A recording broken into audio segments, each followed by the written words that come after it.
Hello friends, welcome to Vantillu pure veg. ఈరోజు మనం ఆలు టమాటా కర్రీ ఎలా చేసుకోవాలో చూద్దాం. మా ఛానల్కి సబ్స్క్రైబ్ చేయండి. ఇప్పుడు ఈ కర్రీ ప్రిపేర్ చేసుకోవడం చూద్దాం. స్టవ్ వెలిగించి వాండి పెట్టుకుని దాంట్లో తగినంత ఆయిల్ వేసుకోవాలి. ఈ ఆయిల్ కొంచెం వేడైన తర్వాత ఇందులో పోపు దినుసులు వేసుకోవాలి.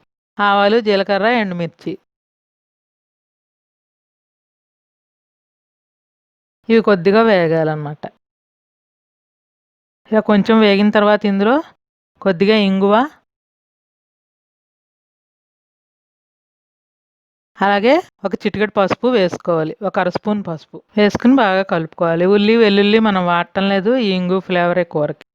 అలాగే సన్నగా తరిగి పెట్టుకుని పచ్చిమిర్చి చీలికలు, కొద్దిగా కరివేపాకుని వేసుకుని పోపు బాగా వేయించుకోవాలి. ఇలా పోపు వేగిపోయిన తర్వాత సన్నగా తరిగి పెట్టుకున్న టమాటా ముక్కలను వేసుకోవాలి. ఒక అరడజన్ టమాటాలు అయితే సరిపోతాయి.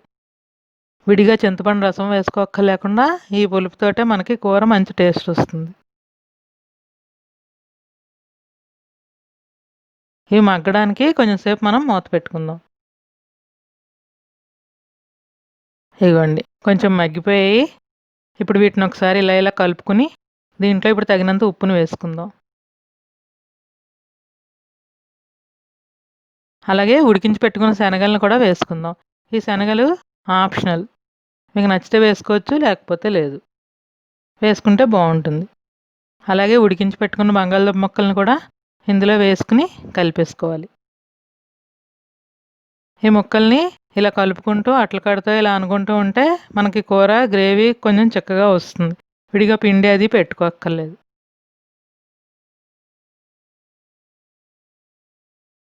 మా వంటలు మీకు నచ్చుతున్నట్లయితే మా ఛానల్కి సబ్స్క్రైబ్ చేయండి. బెల్ ఐకాన్ ప్రెస్ చేసినట్లయితే మా నోటిఫికేషన్స్ వెంటనే మీకు వస్తాయి.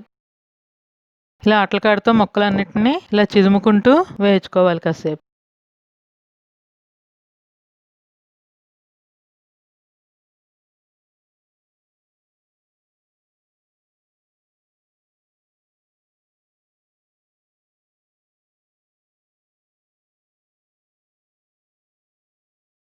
ఇలా కొంచెం సేపు అయిన తర్వాత ఇప్పుడు ఇందులో తగినంత కారాన్ని వేసుకోవాలన్నమాట. కొద్దిగా ఒక అర స్పూన్ కారం అయితే సరిపోతుంది.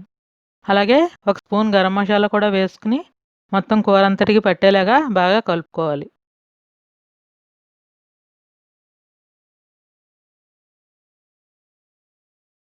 ఇలా కలుపుకున్నాక ఇందులో ఒక గ్లాసు నీళ్ళు పోసుకోవాలి.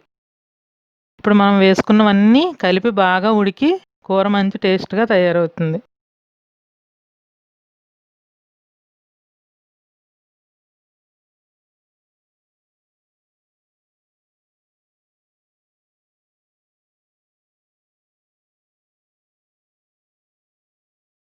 ఇదిగోండి, బబుల్స్ వస్తున్నాయి కదా, బాగా ఉడికిపోయింది కూర. ఇప్పుడు దీన్ని ఇలా బాగా కలిపేసుకుని మొత్తం అంతా మనం సర్వింగ్ బౌల్లోకి తీసేసుకుందాం.